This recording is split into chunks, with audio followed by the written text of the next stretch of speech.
রোজ কেশরটিটা খেলাম না বাট এমনি চা তুমি খেতে চাইলে আমি খাওয়াতে পারি।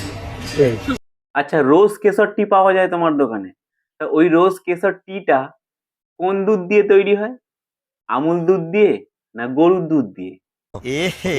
रहा नहीं जा तड़प ही ऐसी है।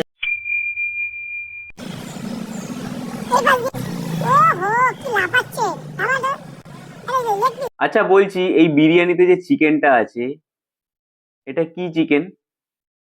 রেয়াজি চিকেন না শুকনা চিকেন? আচ্ছা বলছি, বিরিয়ানি বিক্রি করতে গেলে ঢাকনা খোলাটা কি খুবই দরকার?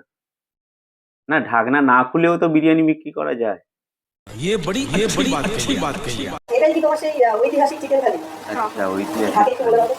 চলো দু দেখি। রকমের সবজি থাকে, ভাজা থাকে, ভাত থাকে, স্যালাড থাকে, চিকেন থাকে, ডাল থাকে, চাটনি থাকে, পাপড় থাকে। সত্যি থালিতে এত কিছু থাকে? সত্যি এটা ভারতবর্ষের ঐতিহাসিক থালি। এত বড় থালি আজ পর্যন্ত ভারতবর্ষের ইতিহাসে পাওয়া যায়নি। এই ফার্স্ট পাওয়া গেল কলকাতাতে। ওয়ার্ল্ড বিগেস্ট থালি।